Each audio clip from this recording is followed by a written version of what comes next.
Je voudrais créer une bonne lecture dans Genèse 18, du verset 1er au verset 10. Genèse 18, du verset 1er au verset 10.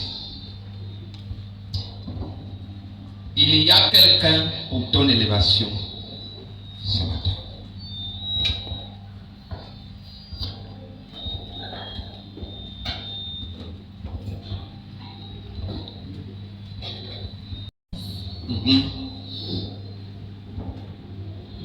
L'Éternel lui apparut parmi les chênes de Mamré, comme il était assis à l'entrée de sa tente, pendant la chaleur du jour. Il leva les yeux et regarda, et voici 3 hommes étaient debout près de lui. Quand il les vit, il courut au-devant d'eux depuis l'entrée de sa tente et se prosterna en terre. Et il dit, « Seigneur, si j'ai trouvé grâce à tes yeux, ne passe point, je te prie, loin de ton serviteur. Permettez qu'on apporte un peu d'eau pour vous laver les pieds et reposez-vous sous cet arbre. J'irai prendre un morceau de pain pour fortifier votre cœur, après quoi vous continuerez votre route. Car c'est pour cela que vous passez près de votre serviteur. » Ils répondirent, « Fais comme tu l'as dit. » Abraham allait promptement dans sa tente vers Sarah, et il dit, « Vite 3 mesures de fleurs de farine, pétris et fais des gâteaux. » Et Abraham courut à son troupeau, prit un veau tendre et bon, et le donna à un serviteur qui se hâta de l'apprêter. Il prit encore de la crème et du lait avec le veau qu'on avait apprêté, et il les mit devant eux. Il se tint lui-même à leur côté sous l'ombre, et ils mangèrent. Alors ils lui dirent, « Où est Sarah ta femme ?» Il répondit, « Elle est là, dans la tente. » L'un d'entre eux dit, « Je reviendrai vers toi à cette même époque, et voici Sarah ta femme aura un fils. » Sarah écoutait à l'entrée de la tente qui était derrière lui. Alléluia. Parmi les chaînes de Mamré, l'Éternel apparut à qui? À Abraham. Alléluia. Amen. Comme il était assis à l'entrée de sa tente pendant la chaleur du jour, il leva les yeux et regarda, et voici, 3 hommes étaient debout près de lui. Abraham lève les yeux, il voit 3 hommes debout près de lui. Quand il les vit, il courut au-devant d'eux depuis l'entrée de sa tente et se prosterna en terre. Et il dit, « Seigneur, si j'ai trouvé grâce à tes yeux, ne passe point, je te prie, loin de ton serviteur. Permettez qu'on apporte un peu d'eau pour vous laver les pieds et reposez-vous sous cet arbre. J'irai prendre un morceau de pain pour fortifier votre cœur, après quoi vous continuerez votre route, car c'est pour cela que vous passez près de votre serviteur. » Il répondit, « Fais comme tu l'as dit. » Abraham alla promptement dans sa tente vers Sarah et dit, « Vite, 3 mesures de fleurs de farine, pétris et fais des gâteaux. » Et Abraham courut à son troupeau, prit un veau tendre et bon, et le donna à un serviteur qui se hâta de l'apprêter. Il prit encore de la crème et du lait avec le veau qu'on avait apprêté, et il les mit devant eux. Il se tint lui-même à leur côté, sous l'arbre, et ils mangèrent. Alors il lui dit, « Où est Sarah, ta femme ?» Il répondit, « Elle est là, dans la tente. » L'un d'entre eux dit, « Je reviendrai vers toi à cette même époque, et voici Sarah, ta femme, aura un fils. » Sarah écoutait à l'entrée de la tente qui était derrière lui. Alléluia. Amen. Bien-aimé, je voudrais seulement te rappeler que de la Genèse jusqu'à Apocalypse, la Bible est pleine de promesses. Quand tu commences à partir du livre de Genèse, jusqu'à ce que tu arrêtes à Apocalypse, il y a des promesses. Comme disait mon oncle, Les promesses sont incomptables. C'est-à-dire que tu ne peux pas compter. Ni quelque chose qu'on ne peut pas compter, ni incomptable. Alléluia. Amen. Les promesses sont incomptables, sont nombreuses. De la Genèse jusqu'à Apocalypse, la Bible est pleine de promesses. Alléluia. Mais ce que je souhaite faire passer comme message ce matin, et je vais le présenter comme je n'ai jamais enseigné, je vais peut-être enseigner autrement ce matin. C'est-à-dire te donner déjà la finalité de mon message, ensuite venir le développer après. Alléluia. Amen. Je te donne déjà là où je vais t'amener. Je te le dis déjà dès le départ et je t'amène. Alléluia. Amen. Deux choses que je vais te dire ce matin. Deux. La première, c'est que les promesses que Dieu nous fait ne sont pas au ciel, mais avec nous sur la terre. Alléluia. Amen. Les promesses que Dieu nous fait ne sont pas au ciel, mais c'est avec nous sur la terre. C'est la première chose que je veux que tu comprennes ce matin. Alléluia. Amen. Les promesses que Dieu nous fait ne sont pas au ciel, mais avec nous sur la terre. Deuxièmement, ce que je veux que tu comprennes ce matin, c'est qu'il nous faut témoigner de l'humilité vis-à-vis de nos semblables, car nous ne savons pas qui Dieu a mandaté pour nous faire entrer dans nos possessions. Alléluia. Amen. Il nous faut témoigner de l'humilité vis-à-vis des autres, vis-à-vis de nos semblables, parce qu'on ne sait pas qui Dieu a placé pour nous faire entrer dans nos possessions, pour nous faire entrer dans notre destinée. Alléluia. Amen. Deux choses. Premièrement, savoir que les promesses sont avec nous sur la terre.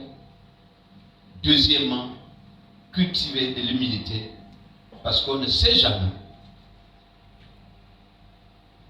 par qui Dieu passera pour nous élever.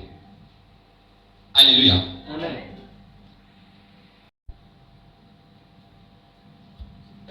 C'est pour ça que je voudrais dire à quelqu'un ce matin, arrête donc de chercher des bénédictions au ciel. Amen. Amen. Arrête donc de chercher les bénédictions au ciel. Parce que tout est déjà sur la terre. Tout est déjà où? Sur la terre. Arrête de chercher ce que Dieu a rendu possible sur la terre. Tu cherches encore au ciel. Non. Tout est déjà avec nous. Lorsque Dieu va appeler Abraham, avant même qu'il appelle, oui, lorsque Dieu va appeler Abraham, commençons par là. Abraham, sors de ton pays, sors de ta nation, quitte ton père et ta mère, quitte ta famille, quitte tous tes amis, quitte tout ce que tu as. Va dans un pays que je te montrerai. Il ne lui a pas dit va au ciel ou viens ici au ciel où moi je suis. Alléluia. Amen. Ou va dans les airs. Mais il a dit va dans un pays que je te montrerai. Je rendrai ton nom grand.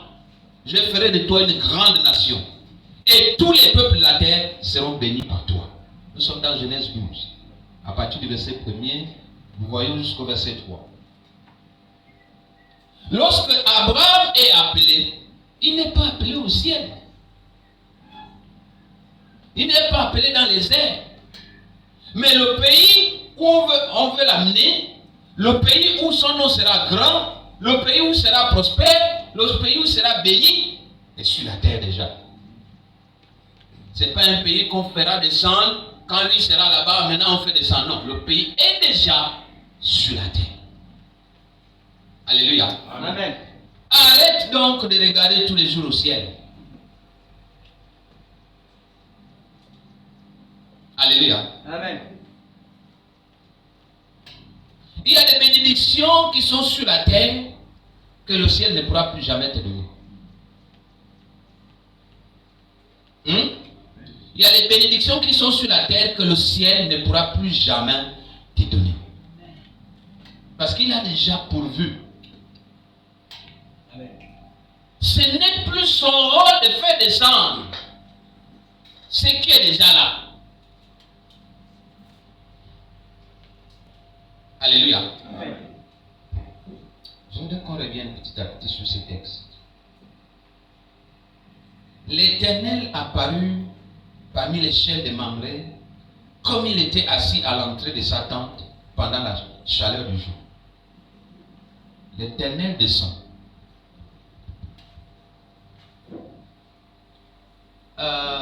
Abraham était assis à l'entrée de la tente. Mais sa femme était dans la tente. La tente entendue ici, à l'époque, c'est la maison. C'est la maison.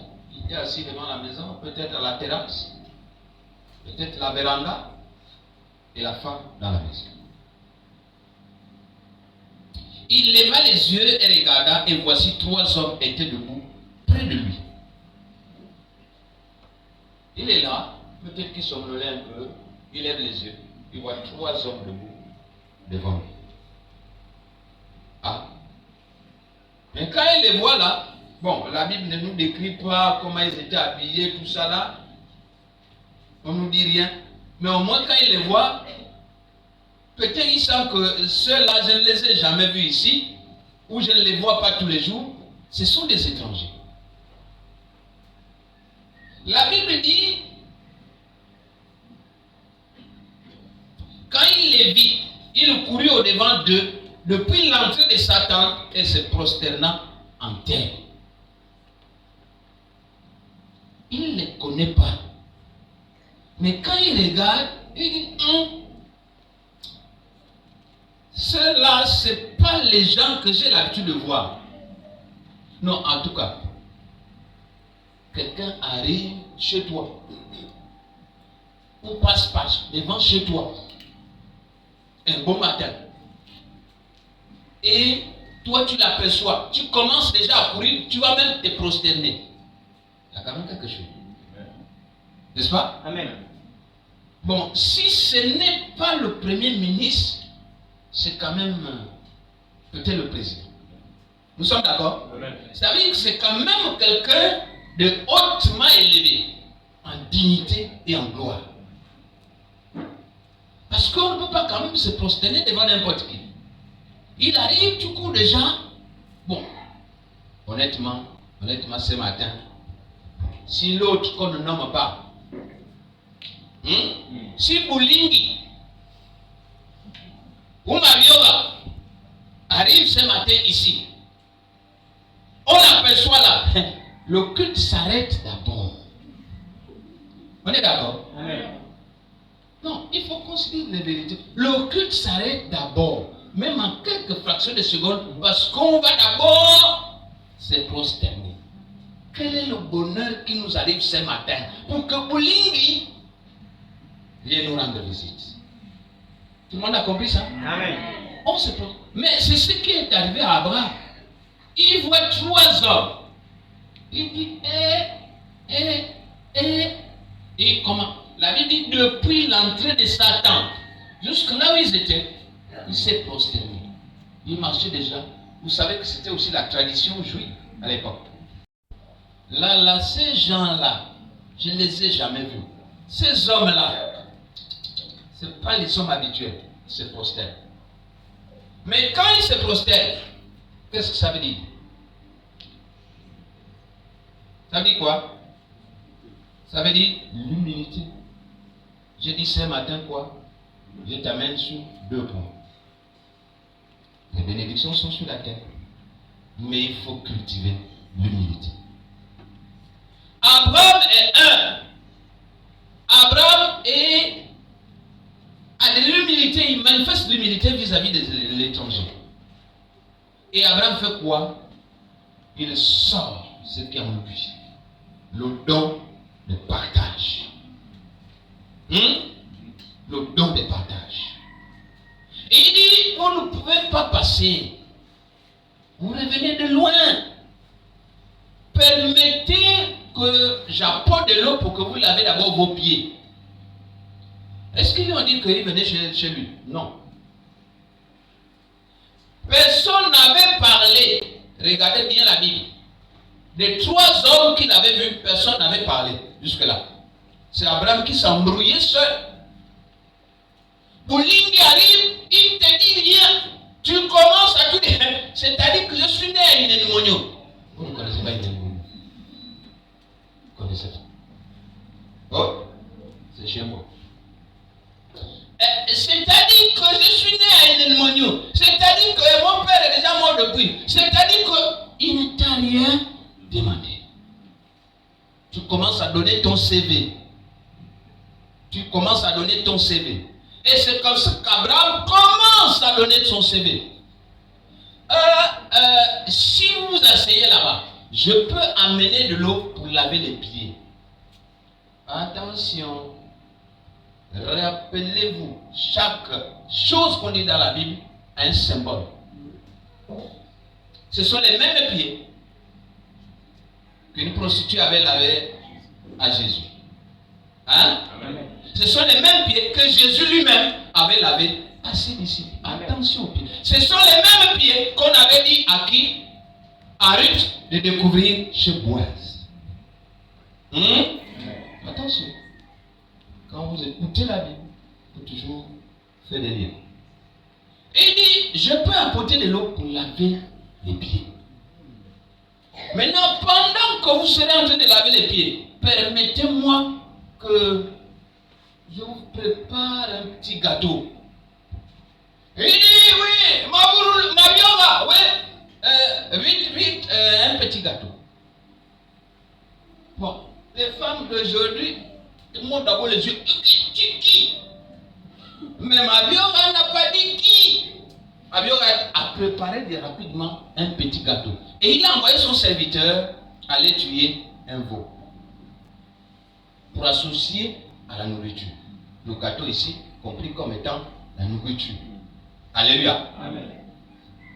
Nous pouvons le voir, hein? C'est écrit. Je ne suis pas en train de réciter les choses. Il leva les yeux, 3 hommes étaient debout près de lui. Quand il les vit, il courut au-devant d'eux, depuis l'entrée de sa tente et se prosterna en terre. Et il dit, Seigneur, si j'ai trouvé grâce à tes yeux, ne passe point, je te prie, loin de ton serviteur. Ne passe point loin de... En fait, ils étaient en train de passer. Je ne sais pas si vous suivez. Ils étaient en train de passer, mais ils bloquent le cortège. Amen. C'est la même chose. Jésus étant entré à Jéricho, il passait, mais Bartimée va bloquer le cortège par son cri. Le cri qui arrête Dieu. Il va crier et Dieu va dire, on m'appelle. Alléluia. Amen. Et Abraham va dire, non, ne passe pas trop loin de ton serviteur. Je te prie. Permettez-moi, ou permettez qu'on apporte un peu d'eau pour vous laver les pieds et reposez-vous sous cet arbre. Un arbre certainement qui donnait de l'ombre. Reposez-vous. J'irai prendre un morceau de pain pour fortifier votre cœur, après quoi vous continuerez votre route. Car c'est pour cela que vous passez près de votre serviteur. Il répondit, fais comme tu l'as dit. C'est toi qui as dit. Donc là, la seule parole qu'on lui adresse est, fais comme tu l'as dit. Lui-même, il a d'abord donné le CV, tout ce qu'il va faire. Les autres ont dit, fais comme tu l'as dit. Ils se sont assis. Il est parti chercher de l'eau. Et la Bible dit, Abraham alla promptement dans sa tente vers Sarah et dit, vite, 3 mesures de fleurs de farine. 3 mesures. Pourquoi? Parce qu'ils étaient 3. 3 mesures de fleurs de farine, pétries et fait des gâteaux. Et Abraham courut à son troupeau, prit un veau, tendre et bon, et le donna à un serviteur qui se hâta de l'apprêter. Tendre et bon. Pas un veau chétif. On ne fait pas une action de grâce avec les pièces rouges. Amen. On ne fait pas une action de grâce avec les pièces. Prenez. C'est comme ça que vous voyez même le geste, prenez. Non, on donne ce qui est bon. On donne ce qui est excellent. On donne ce qui fait honneur. En fait, ce qui te représente dignement. Alléluia. Parce que, vous voyez, ça paie. Il faut peser. Il faut se peser d'abord. Parce que la Bible dit, tu seras pesé dans la même balance que tu as pesé les autres. Amen. Quand tu regardes, tu dis, lui là, non, je ne peux pas lui donner 100 francs, je lui donne 500. Tu as déjà pesé dans ta tête. Vous comprenez, non? Il dit là, non. Ah, je lui donne 1000 francs. Tu as déjà donné ta mesure. Ou bien non. 1000 francs? Non. 1000 francs? Non. Je lui donne 5000. Donc, de la même façon que tu pèses les autres, tu seras aussi pesé. Donc, l'autre, notre ami Abraham va chercher un veau qui est bon, certainement qui est gras, certainement qui est gros. Et il dit à son serviteur de la prêter, c'est-à-dire de dépêcher, de préparer comme il faut. Alléluia. Amen. Il prit encore de la crème et du lait avec le veau qu'on avait apprêté et il les mit devant eux. Il s'était lui-même à leur côté sous l'arbre et il mangeait. Il a tout apprêté. Il a d'abord amené de l'eau pour laver les pieds. Il a apprêté le repas. Ils ont attendu. Il a donné le repas. Ils ont mangé. Bien aimé. Mais il faut que tu comprennes. Il prit encore de la crème et du lait avec le veau qu'on avait apprêté et il les mit devant eux. Il s'était lui-même à leur côté sous l'arbre et il mangeait. Alors il dit, où est Sarah ta femme? C'est là tout le message. Ils ont mangé et bien. Ils ont lavé les pieds, ils se sont reposés, la fatigue du voyage. Ils ont déjà mangé, ils ont biora. C'est un nouveau dictionnaire. Quelqu'un a compris ça? Amen. Ils ont biora. Ils ont fait le rot. Ils ont roté. Quand tu as mangé, tu rotes. Où est Sarah? Vous comprenez ça? Amen. Là, on cherche Sarah. Mais avant de manger, avant de biora, on n'a pas cherché Sarah. Amen. Vrai ou faux? Amen. Qu'est-ce qui fait chercher Sarah?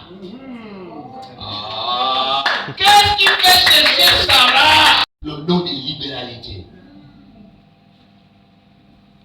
Il voit les étrangers qui arrivent. Il se prosterne. Il les sert comme des princes, comme des rois.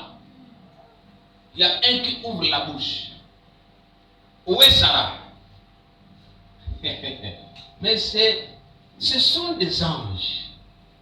Ils connaissent tes problèmes. Amen. Pourquoi on demande Sarah?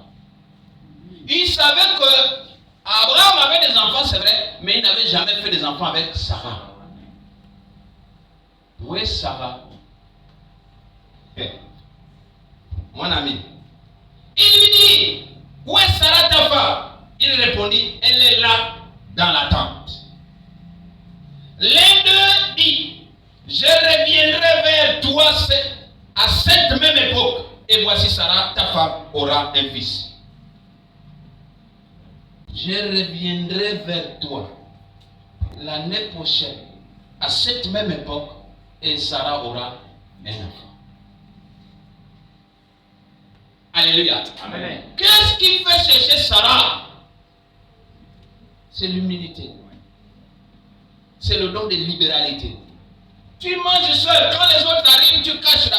Oh, il y avait un truc qui passait dans WhatsApp là. Le type, il voit un ami venir, il prend, il ferme tout, il met sous. sous le tabouret, parce qu'il était assis sous le tabouret. Et le chien aussi, par derrière, il passe. Le chien mange tout, il mange. Et quand le type s'en va, il regarde, le chien a déjà tout mangé. Ouais. Tu n'as pas voulu partager avec les hommes, tu as partagé avec le chien. Ça sert à quoi? C'est après manger, quand on a fait l'euro, on a peut-être bu, je ne sais pas, quel whisky, peut-être du merlot. On commence à chercher Sarah. Elle est où? C'est là qu'on cherche Sarah. Elle est où? Comment? Bon, si Abraham ne les avait pas arrêtés, si Abraham n'avait pas fait ce qu'il avait fait, est-ce que la promesse qui existait déjà sur la terre devait descendre sur Abraham? Cette promesse ne venait pas du ciel. Elle était déjà là. Parce que Dieu avait déjà dit, la femme va enfanter. Donc la promesse de faire des enfants pour Sarah était là. Mais il fallait que quelqu'un débloque. Amen. Il fallait faire une offrande de provocation. Amen. Parce qu'il y a l'offrande de remerciement, parce que l'action s'est déjà déroulée. Tu es déjà rentré dans la bénédiction, tu viens remercier Dieu. Mais il y a l'offrande de provocation. Allez provoquer une action. C'est pour ça que la Bible dit, lorsque vous demandez quelque chose en priant, croyez que vous l'avez déjà reçu et vous le verrez s'accomplir.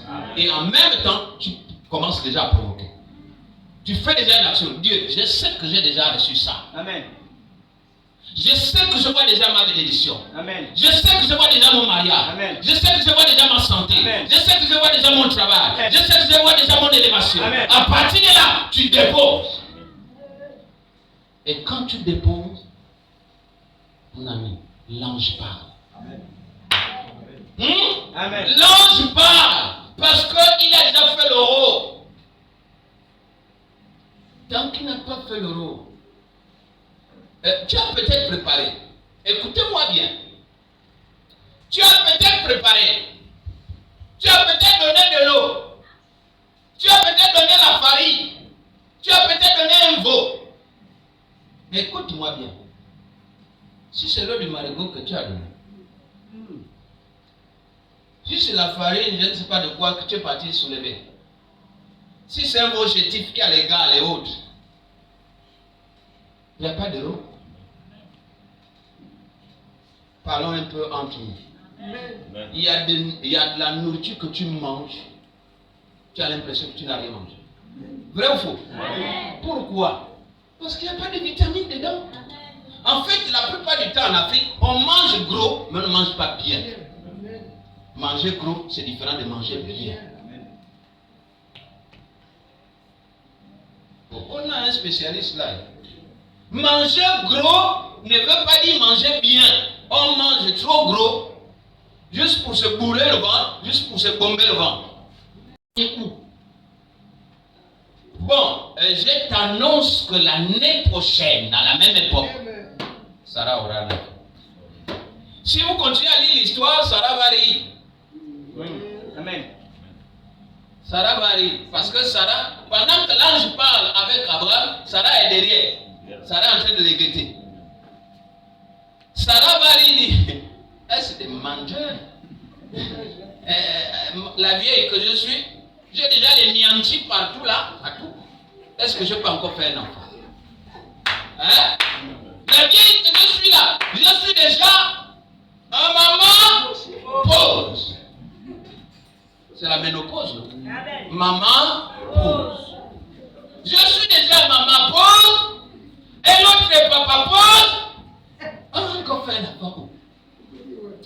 C'est parce qu'ils ont bien mangé. Ils disent n'importe quoi. Tu sais, quand tu as bien mangé, petit secret sort.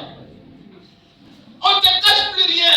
On dit, tu sais, homme de Dieu, mais l'autre là, il te critique. Mais parce que tu as bien mangé, donc le secret sort. Mais là, ils ont bien mangé, mais le bon secret sort. Amen. Le bon secret sort. Et ils disent, l'année prochaine, là, il y aura un enfant ici. Sarah qui a écouté là-bas, c'est le bouquet. Mais l'année suivante, à la même époque, l'ange était revenu et il a regardé l'enfant. C'était qui? Isaac. C'était qui? Isaac. Mais même avant qu'Isaac n'arrive, il a dit chasse avec Ismaël. Chasse. Comme Sarah a dit, chasse. En fait, c'est comme pour dire, ton enfant, l'enfant de la promesse arrive, il viendra. Alléluia.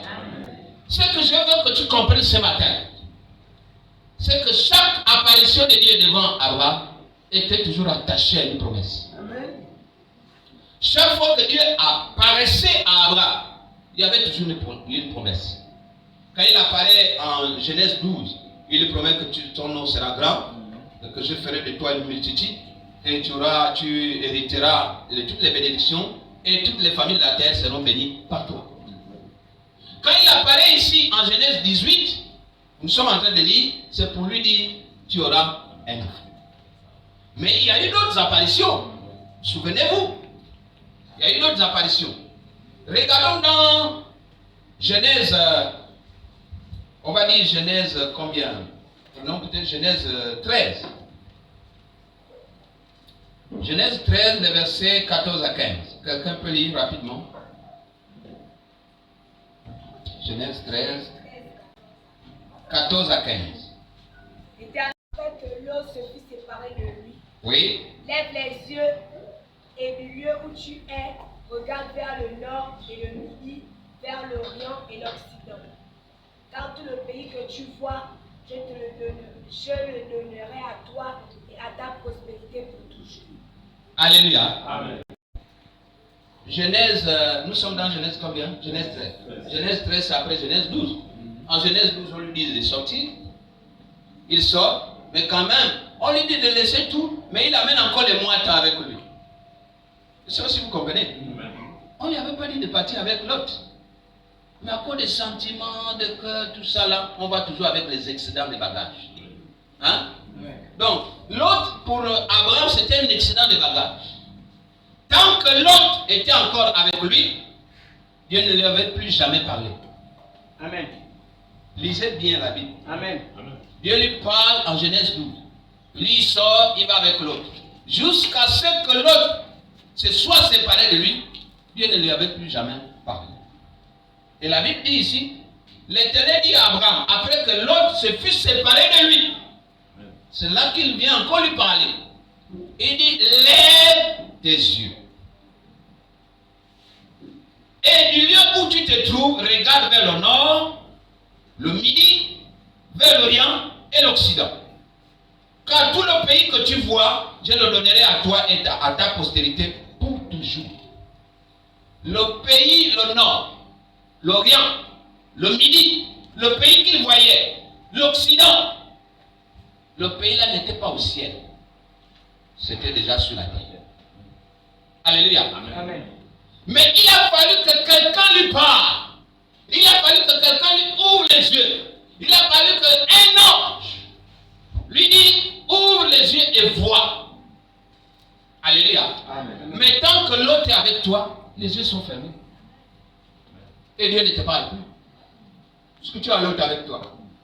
C'est tellement tu comptes sur l'autre. Peut-être que l'autre va t'aider à faire quoi que ce soit. Mais l'autre ne fera rien du tout. L'autre ne fera que te gêner. Alléluia. Amen. Et Dieu va garder sa promesse. C'est bien par l'intermédiaire d'un ange. C'est bien par l'intermédiaire de quelqu'un qu'Abraham rentre dans sa promesse. Alléluia. Amen. Regardons Genèse 31. On va aller rapidement. Parce qu'il y a beaucoup de choses à dire. Genèse 31, les versets 11 à 13. Et l'ange de Dieu me dit en songe, Jacob. J'ai répondu, me voici. Il dit, lève les yeux et regarde. Lève les yeux et regarde. Tous les boucs qui couvrent les brebis sont rayés, tachetés et marquetés. car j'ai vu tout ce que tu fais là-bas. Je suis le Dieu de Bethel, où tu as point un monument, et où tu m'as fait un vœu. Maintenant, lève-toi, sors de ce pays, et retourne au pays de ta naissance. Alléluia. Amen. Et l'ange de Dieu me dit en songe, Jacob. J'ai répondu, me voici. Il dit, lève les yeux et regarde. Qui parle à Jacob? C'est un ange. Les choses étaient là. Les brebis étaient là, les boucs étaient là. Marquetés, tachetés, rayés. C'était là, il voyait. Mais il ne savait pas comment rentrer dans sa possession. Il ne savait pas comment rentrer dans les bénédictions. Il ne savait pas comment multiplier ce qui était devant lui. Comment devenir riche. Mais il a fallu que quelqu'un l'introduise dans la richesse. Alléluia. Amen. Il dit, Jacob. J'ai répondu, me voici. Il dit, lève les yeux et regarde. Tous les boucs qui couvrent les brebis sont rayés, tachetés et marquetés. J'ai vu tout ce que tu fais pour là-bas. C'est-à-dire que l'histoire, pour ceux qui ne connaissent pas, on va rappeler seulement en 2 minutes. Jacob va partir de chez son père et sa mère. Le père de Jacob, c'est qui? C'est qui? Isaac. La mère de Jacob, c'est qui?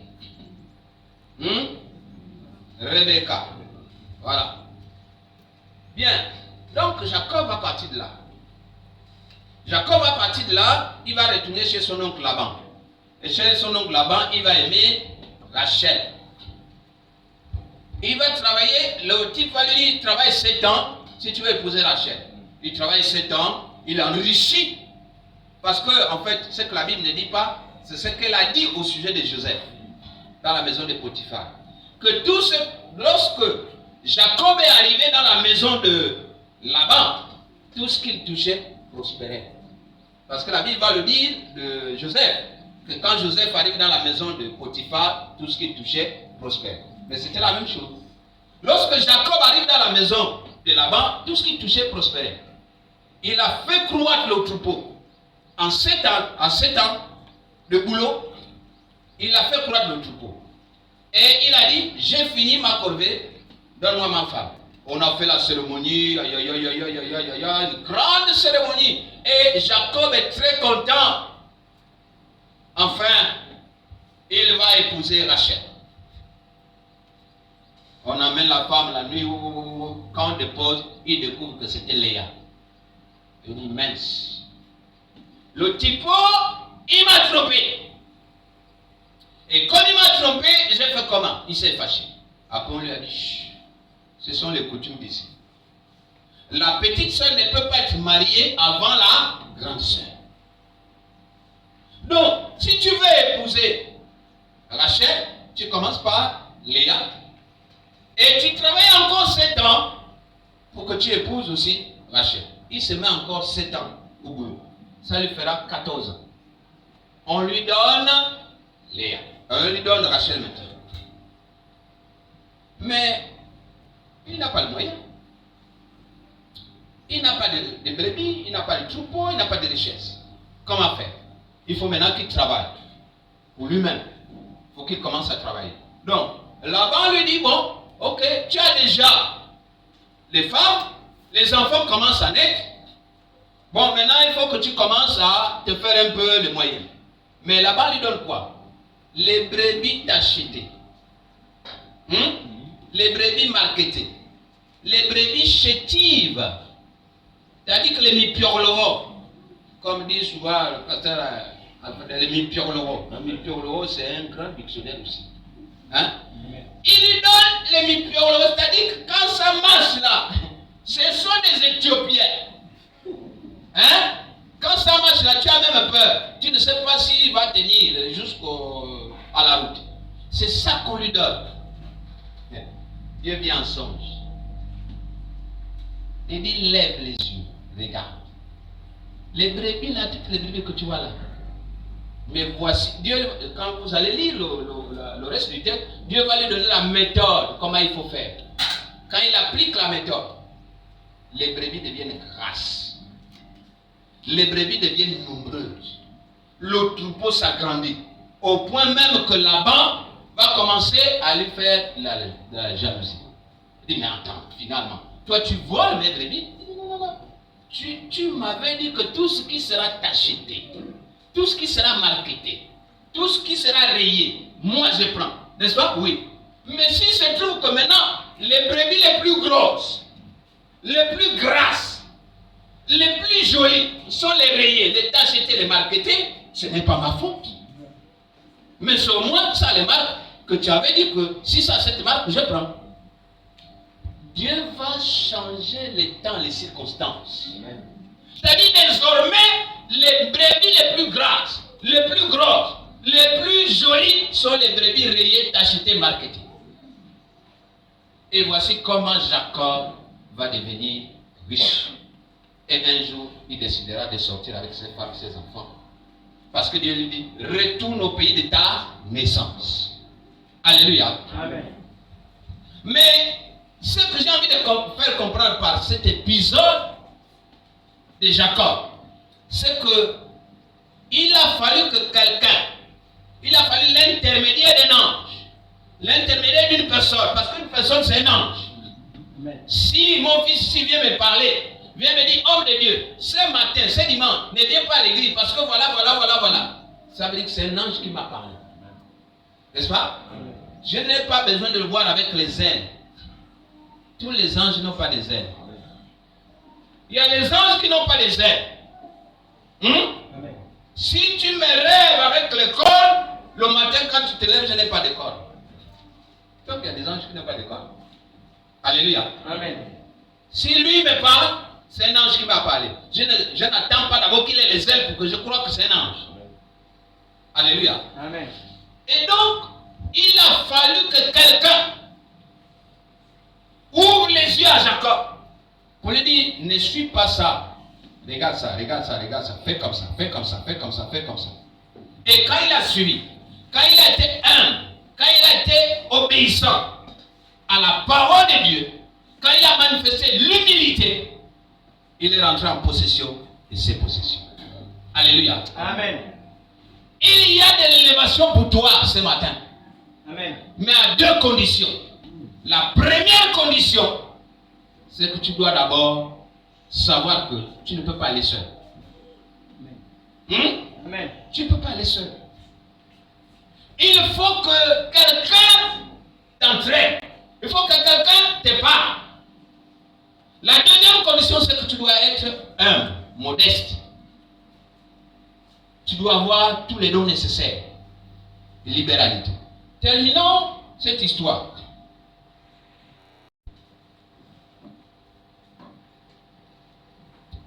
Acte 9, du verset 1er au verset 10. Au verset 18. On va aller doucement. Je vais lire la parole.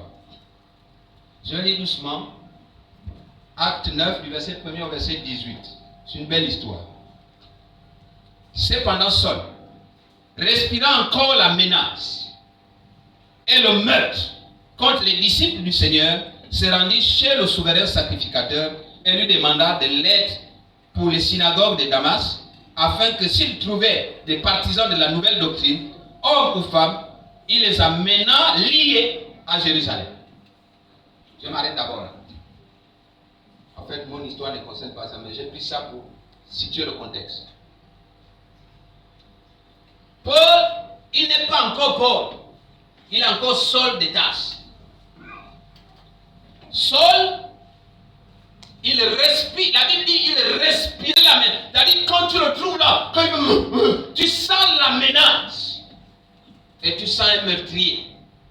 En fait, un brigand.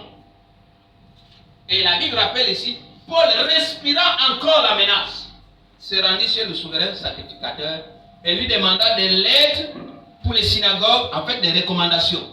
Parce que lui, pour aller tuer les chrétiens, parce que lui, c'était les chrétiens, pour aller détruire les chrétiens, il fallait qu'on lui donne, il fallait qu'il qu'il soit protégé par la loi. Amen. Donc il va voir le sacrificateur qui lui fait des règles de recommandation. Amen. Tu es recommandé dans telle synagogue, si tu trouves des gens qui prient dans la nouvelle doctrine, tu les tues. Comme il était en chemin, sur la route de Damas bien sûr, et il approchait de Damas, tout à coup une lumière venant du ciel resplendit autour de lui. Il était en chemin en train de marcher. Tout à coup, une lumière venant du ciel resplendit autour de lui. Il tomba par terre et il entendit une voix qui lui disait: Saul, Saul, pourquoi me persécutes-tu? Il répondit: Qui es-tu, Seigneur? Et le Seigneur dit: Je suis Jésus que tu persécutes. Il te serait dû de regember contre les aiguillons. Tremblant et saisi de foi, il dit: Seigneur, que veux-tu que je fasse? Et le Seigneur lui dit: Lève-toi, entre dans la ville et on te dira ce que tu dois faire. Lève-toi, entre dans la ville et on te dira ce que tu dois faire. Les hommes qui l'accompagnaient demeurèrent stupéfaits. Ils entendaient bien la voix, mais ils ne voyaient personne. Saul se releva de terre, et quoique ses yeux fussent ouverts, il ne voyait rien. On le prit par la main et on le conduisit à Damas. Il resta 3 jours sans voir et il ne mangea ni ne but. Or, il y avait à Damas un disciple nommé Ananias. Le Seigneur lui dit dans une vision: Ananias. Il répondit: Me voici, Seigneur. Et le Seigneur lui dit: Lève-toi, va dans la rue qu'on appelle la droite et cherche dans la maison de Judas un nommé Saul de Tarse. Car il prie et il a vu en vision un homme. Écoutez bien, car il prie. Est-ce qu'il priait? Il ne priait pas. On va discuter. Car il prie et il a vu en vision un homme du nom d'Ananias qui entrait et qui lui imposait les mains afin qu'il recouvrât la vue. Ananias répondit: Seigneur, j'ai appris de plusieurs personnes tous les maux que cet homme a fait à tes saints dans Jérusalem. Et il a ici le pouvoir de la part des principaux sacrificateurs pour lier tous ceux qui invoquent ton nom. Mais le Seigneur lui dit: Va, car cet homme est un instrument que j'ai choisi pour porter mon nom devant les nations, devant les rois et devant les fils d'Israël. Et je lui montrerai tout ce qu'il doit souffrir pour mon nom. Ananias sortit et, lorsqu'il fut arrivé dans la maison, il imposa les mains à Saul en disant: Saul, mon frère, le Seigneur Jésus qui t'est apparu sur le chemin par lequel tu venais m'a envoyé pour que tu recouvres la vue et que tu sois rempli du Saint-Esprit. Au même instant, il tomba de ses yeux comme des écailles et il recouvra la vue. Il se leva et fut baptisé. Alléluia. Amen. Qu'est-ce que tu dois comprendre de cette histoire? Voici Saul de Tarse, respirant encore la menace et tueur. Il a les lettres de créance qu'il accrédite dans les synagogues là pour aller tuer. Il est en train de marcher. Il a les autos ciel resplendit autour de lui et il tomba là. Les yeux étaient fermés. Il ne voyait plus. Et il va dire: mais attends, nous sommes où? Il répondit: qui es-tu, Seigneur? Et le Seigneur dit: je suis Jésus que tu persécutes. Il te serait dû de regember contre les aiguillons. Écoutez, c'est Jésus qui est devant lui. Et bien sûr que la Bible dit que tous ceux qui l'accompagnaient entendaient seulement la voix, mais ne voyaient pas la personne qui parlait avec lui. C'est Jésus qui est devant lui. Non, attendez. J'ai envie que vous compreniez une chose. Jésus est devant toi. Et tu tombes encore malade. Jésus est devant toi. Tu étais bien, en bonne forme. Mais tu as maintenant les yeux fermés. tu tombes malade. Tu deviens aveugle. Tu deviens myope. Tu deviens louche. Parce que là, il était même louche, puisque le louche, c'est qu'il a les yeux ouverts, mais il ne voit pas. Alors, il devient louche. Bon, comment ça? Jésus est devant toi. Comment est-ce possible que tu sois malade alors que tu étais en bonne santé, mais Jésus est devant toi? Quelqu'un réfléchit à ça? Réfléchissons un peu. Trouvons la solution. Trouvons la réponse à ça.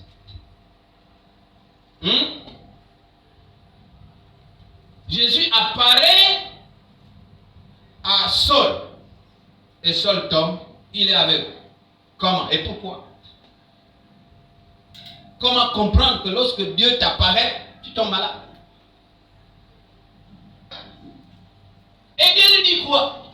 Il va avant, il dit, quand tu vas arriver à Damas, tu rentreras dans la maison de Judas. Non, tu rentreras dans, tu iras chez Ananias. Il va prier pour toi. Pourquoi Jésus dit tout ça alors que lui-même il est là? Attends, qui guérit mieux que Jésus? Non, je veux que vous compreniez. Parce que là, je suis en train de nouer tout mon message. C'est pour ça que j'insiste, c'est pour ça que je traîne là. Qui mieux que Jésus pour te guérir? Mais pourquoi il dit, va d'abord voir Ananias? Parce que simplement Jésus ne veut pas briser le protocole de Dieu.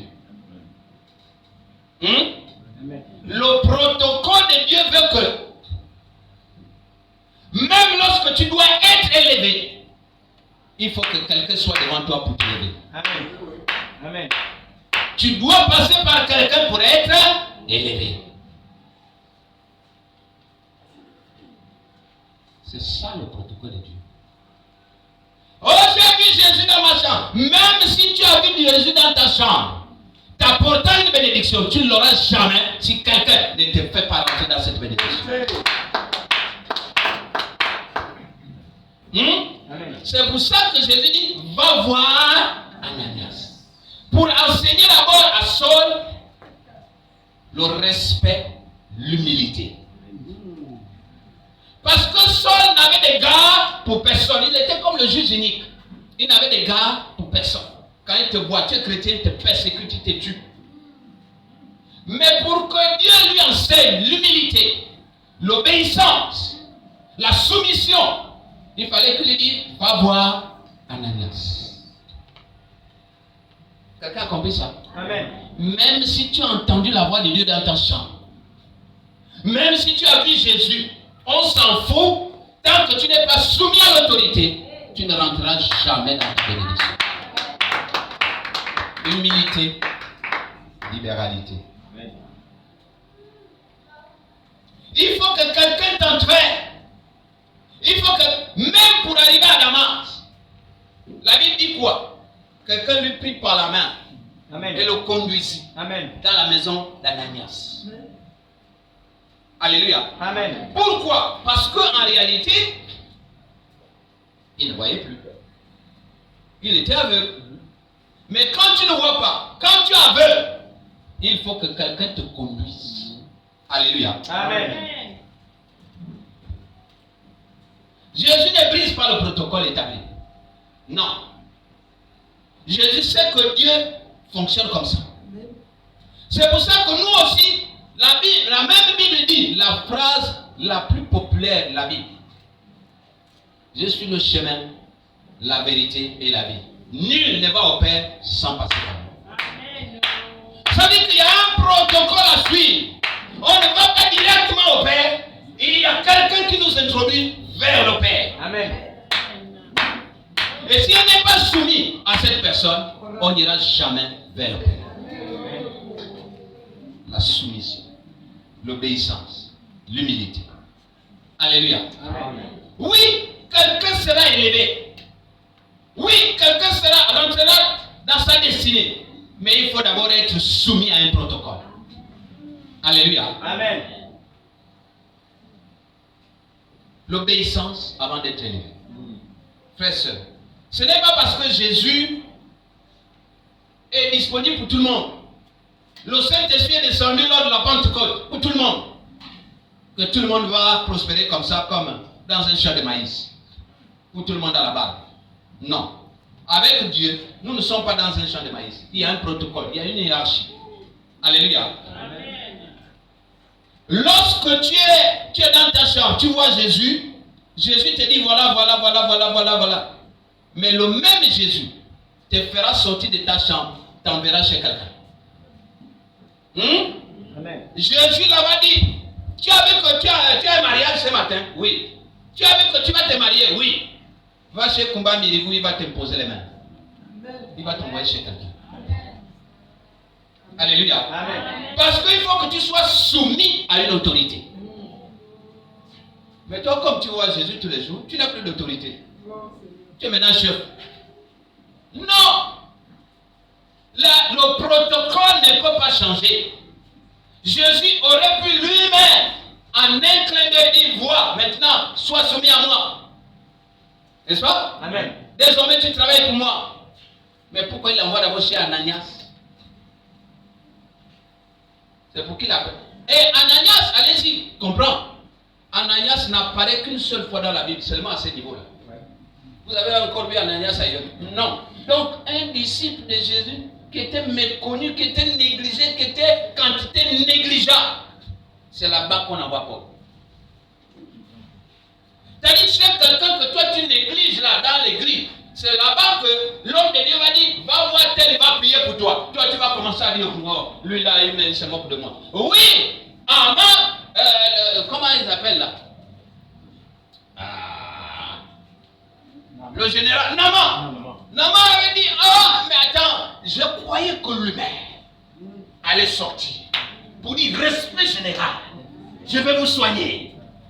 Et il m'envoie un niacoin comme ça là. Non, je ne suis pas dedans.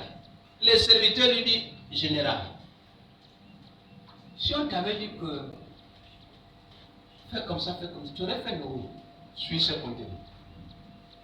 Ce sont les serviteurs, les moins que rien, qui l'amènent maintenant à comprendre. Élie lui-même était là. Élie lui-même était là. Il pouvait sortir. Il dit, général, oui, sois sauvé. Mais Élie fait quoi? Il envoie son serviteur. Pour apprendre quoi en amont? Pour apprendre la soumission, l'obéissance. À un moins que rien. Hein? Amen. Il était moins que rien. Et il dit, mais c'est à celui-là que tu dois te soumettre. Tu dois comprendre. Vous n'avez pas besoin d'un homme de Dieu grand, gros, avec des voitures, je ne sais pas quoi. Mais si l'autorité que tu dois avoir doit passer par lui, tu dois lui être soumis. Amen. Tu n'as pas besoin d'un père qui est ministre, qui est ceci ou cela. Mais si ta bénédiction passe par lui, tu dois lui être soumis. Alléluia. Amen. La soumission, l'humilité. Alléluia. Amen. Dans le royaume des cieux, même les grands frères se respectent. Même les grands frères entre eux se respectent. Et pourquoi nous, à notre petit niveau, on ne peut pas se respecter? Alléluia. Amen. Il y a des gens qui sont venus avant toi, mon frère, qui ont vu Jésus avant toi, qui ont écouté la voix de Dieu avant toi. Ce n'est pas parce que tu as vu Jésus ce matin que tu es déjà au-dessus. Non, il y a des gens qui sont venus avant toi. Sois soumis à eux. Alléluia. Amen. Ce n'est pas parce que tu as vu Jésus hier que tu penses que tu es au-dessus. Non. Il y a bien des gens que Jésus a visités longtemps avant. Alléluia. Amen. Tu es peut-être patriarche. Tu es peut-être grand dans ton domaine. Mais où sont les 3 anges que tu dois d'abord servir? Tu es peut-être Paul. Tu es grand apôtre. Mais où est ton Ananias? À qui tu dois d'abord te soumettre? Il te faut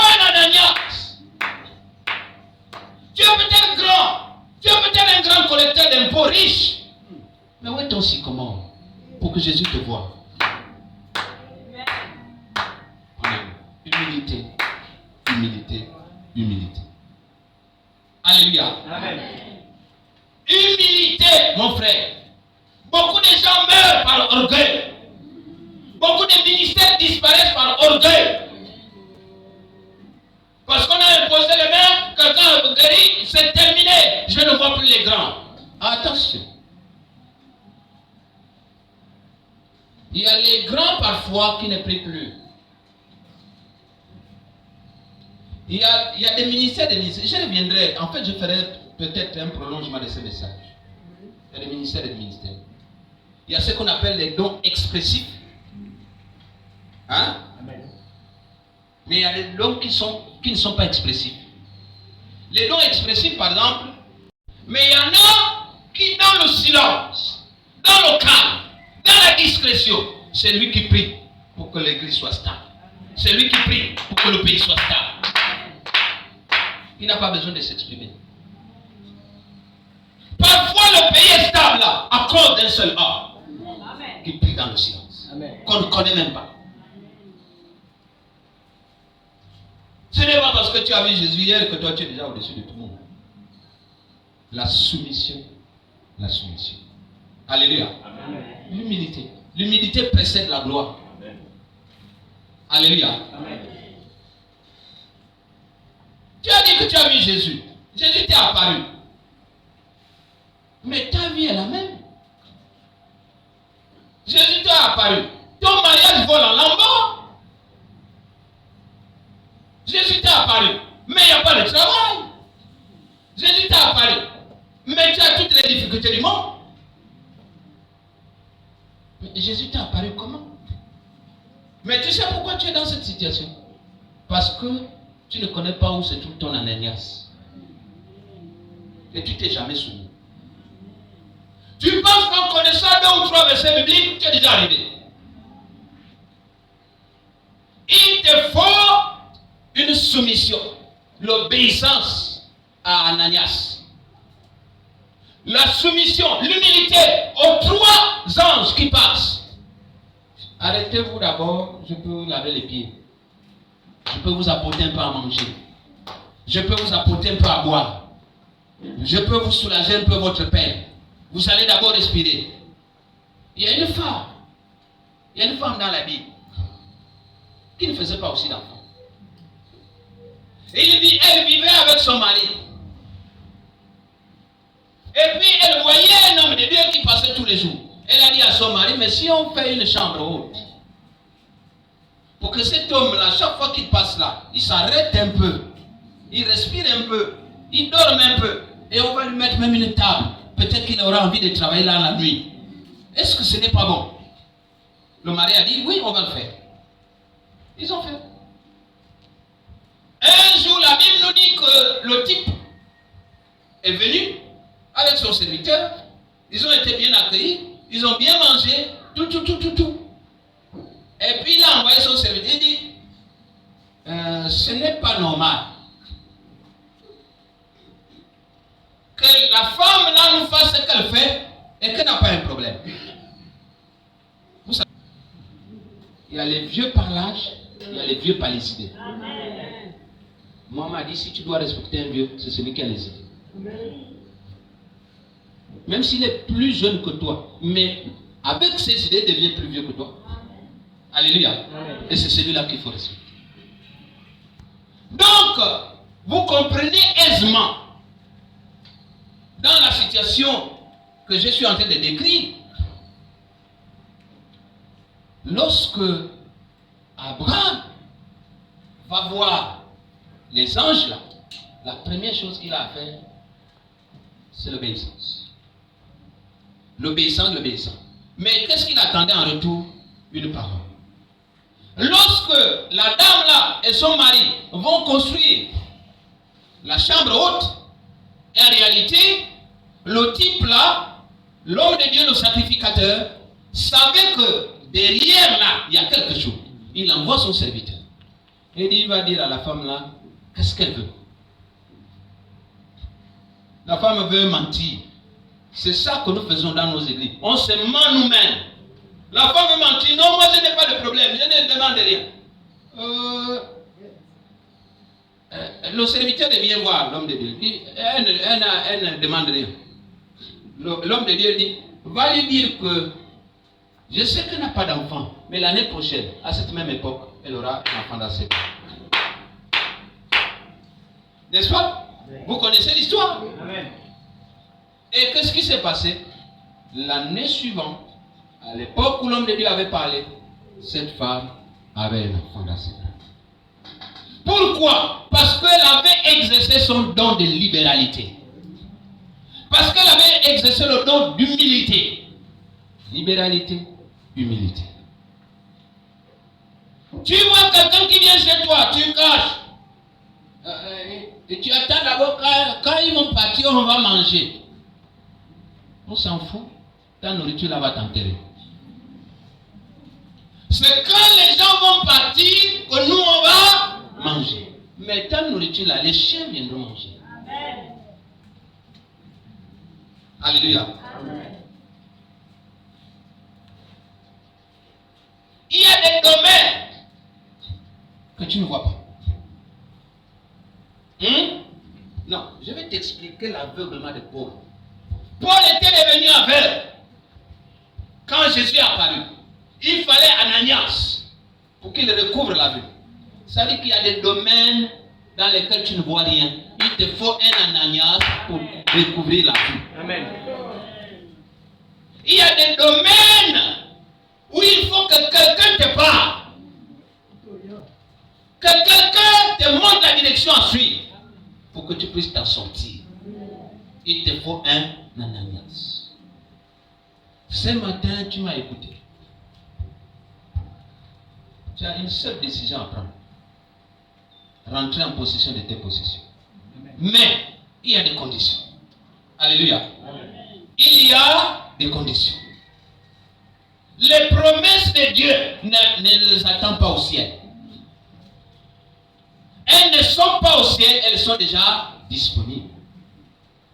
Tu veux être riche, la richesse est déjà sur la terre. Tu veux faire les enfants, tu ne vois pas les autres. Fais les enfants. Tu veux te marier, tu ne vois pas les autres se marier. Tu veux travailler, tu ne vois pas les autres travailler. Qu'est-ce que tu n'as pas encore vu? Quand le travail est encore au ciel. Pour les autres, c'est dans leurs mains. C'est pour toi que c'est encore au ciel. Le travail est déjà sur la terre. Mais il faut des conditions. Alléluia. Amen. Il faut avoir l'humilité. Et il faut savoir repérer que celui qui passe là, ou celui qui me parle là, c'est un ange. Parce que quelqu'un peut passer devant toi avec un colis de bénédiction, mais tu n'as pas su l'arrêter. Tu n'as pas su l'arrêter. Les 3 anges là seraient passés si Abraham ne les avait pas arrêtés. Il a dit, ne passez pas loin de moi. Arrêtez-vous. C'est toi qui dois arrêter.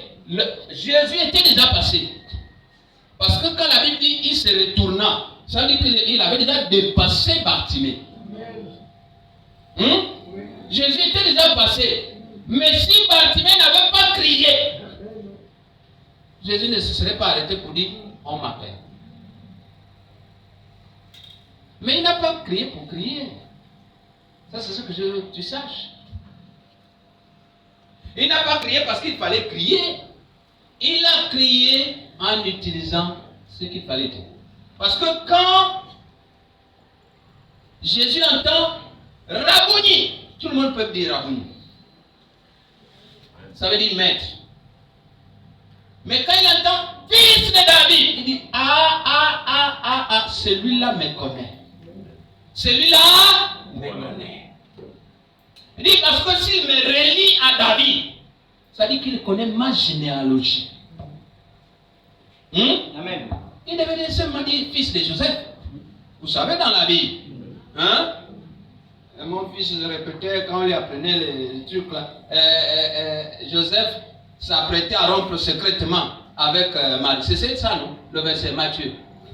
Dans le livre de Matthieu, non? Joseph s'apprêtait à rompre secrètement. C'est Joseph qui était le mari de Marie. N'est-ce pas? Bien. Mais Jésus, plutôt, Bartimée, s'il avait dit Jésus, fils de Joseph. N'est-ce pas? Mais connais pas. Mais il faut que tu fasses la référence à une autorité plus élevée. Quand il a dit fils de David, il s'est arrêté, il a dit on m'appelle. Il dit les autres m'appellent Jésus, Jésus de Nazareth. Mais lui là, il dit fils de, ça veut dire qu'il me connaît très bien. Il connaît la généalogie qui m'a amené jusqu'à David. Et donc là, je m'arrête. Amen. Et le cortège du patron s'est arrêté. C'est-à-dire que Bouling il passe là. Toi tu cries, il s'arrête pour toi. Il faut être quelqu'un. Il faut d'abord vacciner au Covid-19. Si tu n'as pas un vaccin contre le Covid-19, Bouling il ne s'arrête pas. Alléluia. Il passe. Mais quand tu le vois s'arrêter là, c'est que là, il a remarqué que là, il y a quelque chose de sérieux. Ce matin, il y a quelqu'un qui va être élevé. Il y a quelqu'un qui va rentrer dans son élévation. Mais à condition qu'il sache d'abord que les bénédictions ne sont plus au ciel. Les bénédictions sont sur la terre. Mais qu'il exerce son don d'humilité. Que Dieu te bâtisse.